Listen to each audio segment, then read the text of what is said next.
একজন শাকিব খান যদি একটা ছবি থেকে ৫০ লক্ষ বা ১ কোটি নিয়ে যায়, তাহলে আরও তো তার সাইটে কত মানুষ কাজ করছেন, তারা কি পাচ্ছেন?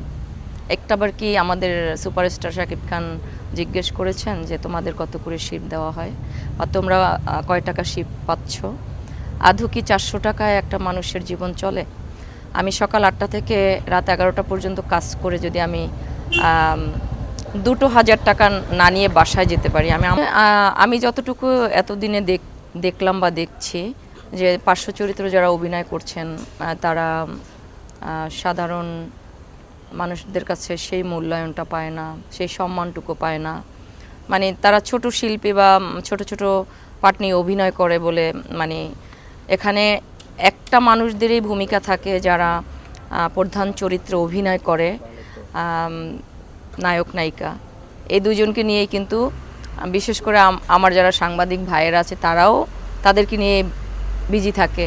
বা এই যে আশেপাশে যারা একটা ছবির মধ্যে তো অনেক চরিত্র থাকে না, অনেক চরিত্র থাকে, কিন্তু আমি দেখি সব সময় যে প্রধান চরিত্র দুজনকে নিয়ে সবাই ব্যস্ত থাকে, কিন্তু কখনোই একটা সাইডের মানুষকে জিজ্ঞেস করে না যে আপনি কেমন আছেন, আপনি কিভাবে কাজ করছেন, আপনি কিভাবে চলছেন।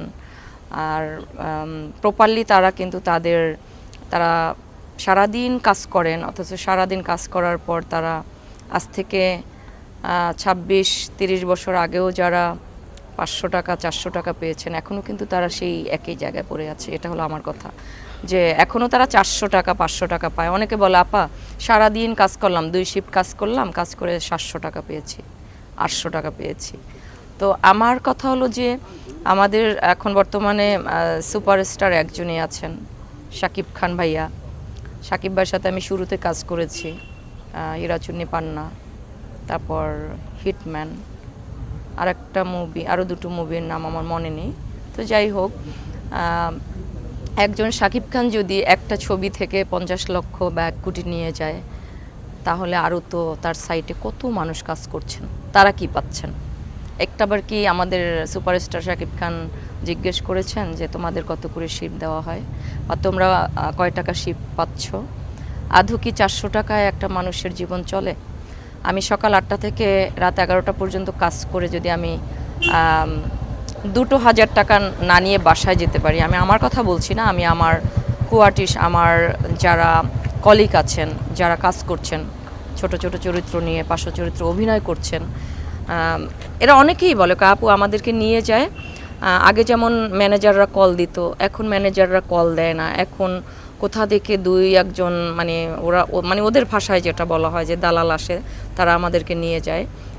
ওর নাম্বার দেয়, ওকে ফোন করতে বলে, আর একজন ফোন দেয়, মানে ২-৩ জন পার হয়ে একটা পার্শ্ব চরিত্র একটা মেয়ে আসে এখানে অভিনয় করার জন্য, এবং সেই মেয়েটাকে যদি ১৫০০ বা ২,০০০ টাকা শিপ দেয়, সেখান থেকে তারা পাচ্ছে ৬০০, ৭০০, ৮০০ টাকা, আর বাকি টাকাগুলো ওই যে ২-৩ জন পার করে আসছে তারা নিয়ে যাচ্ছে। এটাই মানে এটা আমি অনেক দিন ধরে দেখছি বা ফলো করছি। আচ্ছা নির্বাচন নিয়ে আপনি কতটা আশাবাদী? নির্বাচন অ্যাকচুয়ালি আমি তো প্রথমেই বললাম যে আমি চাইলে এখানে অধিকার আছে সবাই, যারা ভোটার, সম্মানিত ভোটার সবাই চাইলে এখানে সবাই পদ নিয়ে দাঁড়াতে পারে, প্রেসিডেন্ট দাঁড়াতে পারে, সেক্রেটারি দাঁড়াতে পারে, আরও অনেকগুলো পদ আছে, সেই পদে সবারই দাঁড়াবার অধিকার আছে।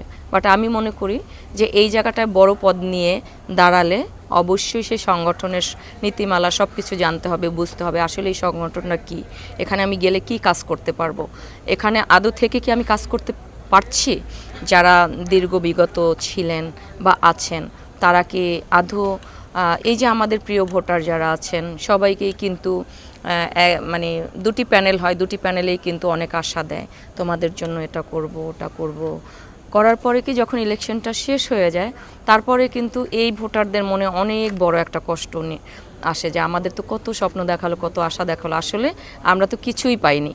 মানে ইলেকশন শেষ, তারপরে অনেকেই বলে যে আমরা এখানে যেমন শিল্পী সমিতির ভিতরে 2টো রুম আছে, অনেকে বলে যে আমরা রুমের ভিতরেও যেতে পারি না, অনেকে গেলে নাক ছিটকায়, হ্যাঁ, অনেকে বাধ্য হয়ে আমাদেরকে জড়িয়ে ধরে, অনেকে বাধ্য হয়ে আমাদেরকে হাক করে, অনেকে বাধ্য হয়ে আমাদের সাথে হ্যান্ডশেক করে, যে না পারতে আমরা কথা বলি হেসে।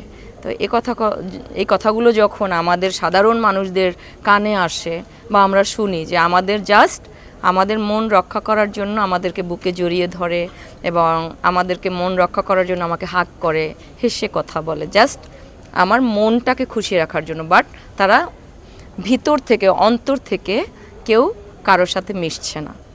তো আমি বলবো যে আমরা সবাই শিল্পী, যারা প্রধান চরিত্রে অভিনয় করছেন, যারা পার্শ্ব চরিত্রে অভিনয় করছেন, যারা ছোট ছোট এক সিনে অভিনয় করছেন, ওই এক সিনও কিন্তু আপনার ওই ছবিতে যদি ওই একটা সিন আপনি না লাগাতেন তাহলে কিন্তু ওই ছবিটা সম্পূর্ণ হতো না। দ্যাটস ওয়াই আমি বলবো যে ওই এক সিনের যে অভিনয় করছে সেও কিন্তু একজন শিল্পী।